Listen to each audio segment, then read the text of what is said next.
Okay. So, we're talking about rhetorical devices again today, and the rhetorical device today is litotes. Now, litotes is similar to understatement in that it tries to emphasize a point by using a word that is opposite to the condition. Okay, very similar to understatement, except it's slightly different, as we will see. I used an example of litotes in our discussion earlier,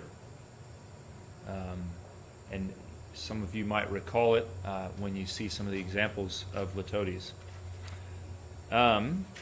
So we can use litotes to emphasize a statement, and we can also use litotes to weaken a statement, or give us as a writer less commitment in the statement that we make, so we don't really have to stand by what we've said,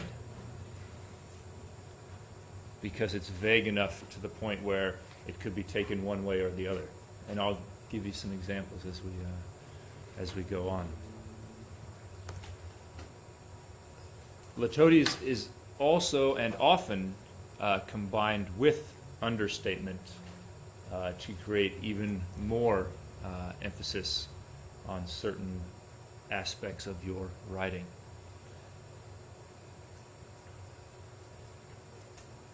So the first thing that we'll look at is some examples of what litotes is not, because it is not understatement. It is merely similar to understatement. So moving on to slide number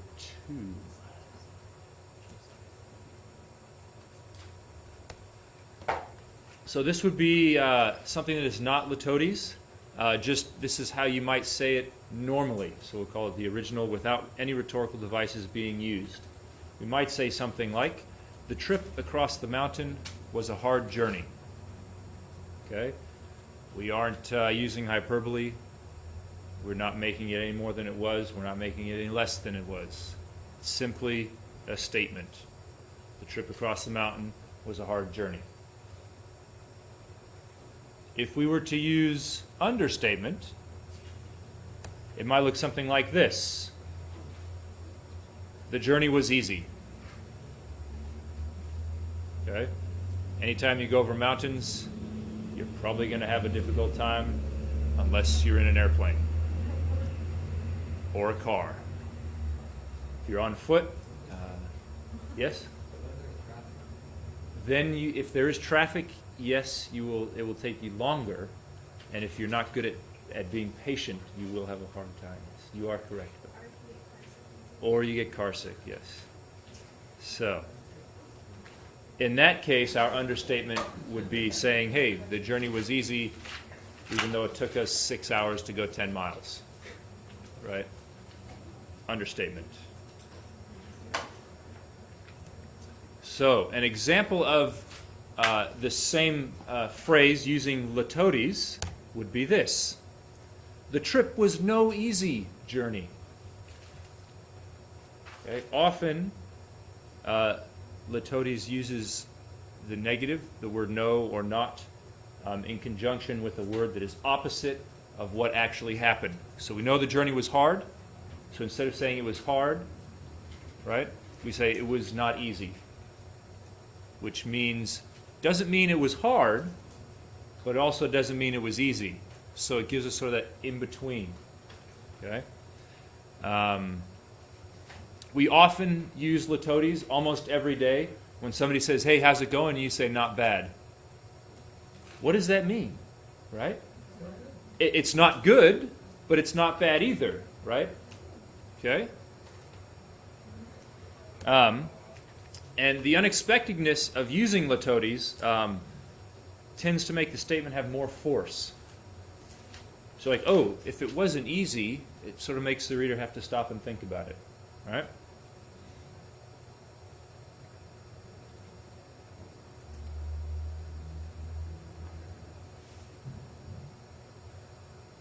Graduating magna cum laude from Harvard University was no small accomplishment. Right?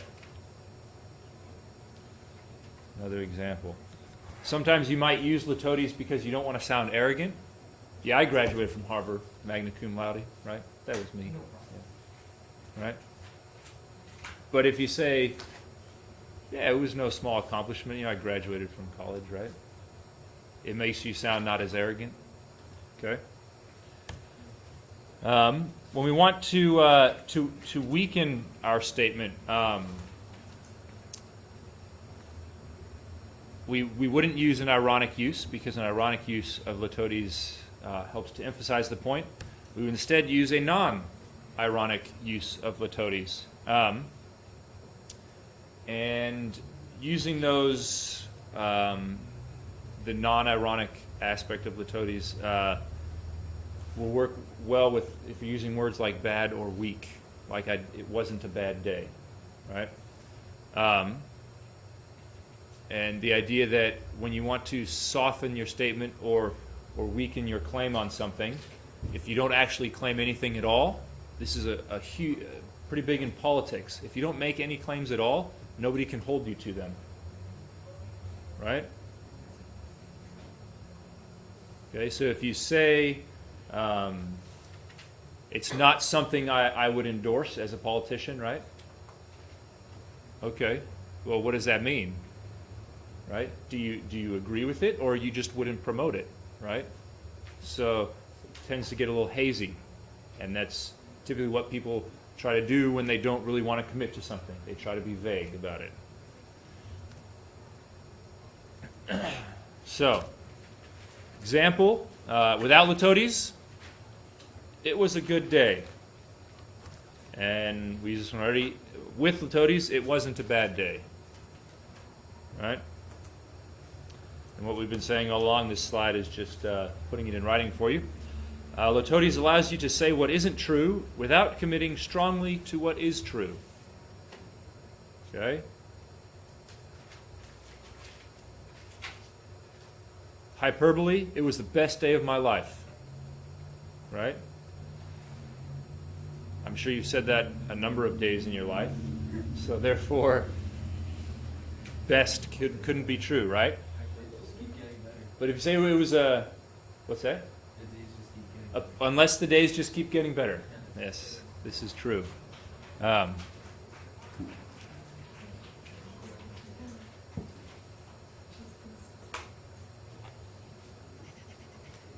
we'll have some more examples here. And remember, I'll be posting the PowerPoint in School, so if you do miss some of the notes, you can always go back and look at them on School. So, how many of you drink coffee in the morning? Okay. So you might say a cup of coffee would not be unwelcome. Right? Meaning, you know what? I do enjoy coffee, and if you really want to give me one, I'll take a cup of coffee. It would not be unwelcome, right? But I'm not going to straight up say, hey, can I have a cup of coffee? Right? Yeah. Okay. It's a little bit too forward, right? And I'm sure everyone has used some form of this one. It's not the smartest idea I've ever had. Or, he's not the sharpest tool in the shed. Or he's not the coldest soda in the fridge. You know? That's a good one. Good. The brightest crayon in the box. He's not the brightest crayon in the box. Okay. All right. Nice. He's not the biggest fish in the pond. Okay. Yeah. A lot of these are used to say something you don't, maybe you think this person is not necessarily what they say they are, but you don't want to be mean and say he's an idiot or he's arrogant, right? So you would use litotes, right? That store is not in the most convenient location, even though it's 6 miles away, up 2 hills, and no parking, right? Questions so far about litotes?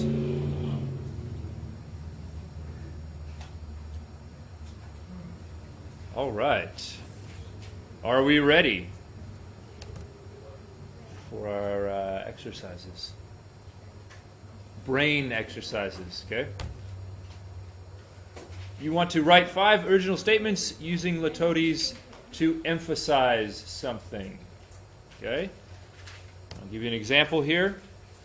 The former CEO's lifestyle was not shabby, which may explain why the company went bankrupt.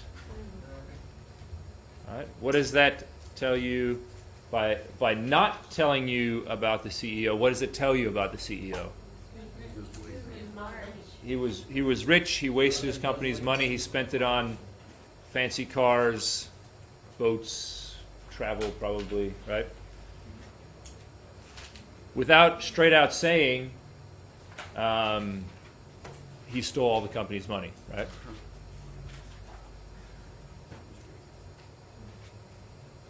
So that's an example. So you need to write 5 statements of litotes. And now we're going to have a second one. And this one I will leave up for longer so that you can copy it down.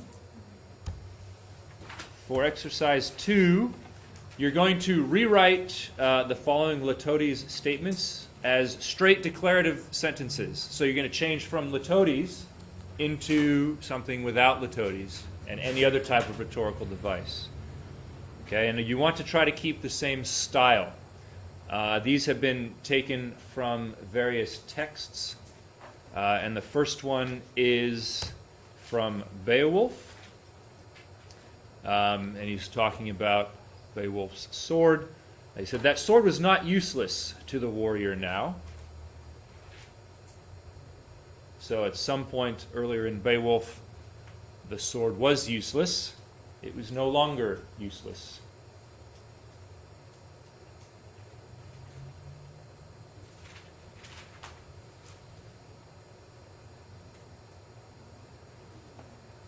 And then there'll be 2 more on the next slide. And hopefully I made them big enough so all of you out there watching at home can see on the PowerPoint through the video rather than having to download it. What's that? Yeah, has anybody, I don't think anybody's looked at them yet. Well, thanks, appreciate it. All right, next one. Yeah? 10 more seconds? Okay.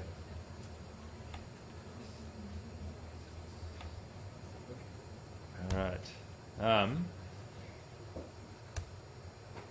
It isn't very serious. I have this tiny little tumor on the brain from Catcher in the Rye. A little Holden Caulfield there for you. Yeah. And the final one, from the Bible, yes. I will multiply them, and they shall not be few. I will make them honored, and they shall not be small. Okay? Rhetorical devices are not lost on even religion. Okay? That's from Jeremiah, from the Revised Standard Version.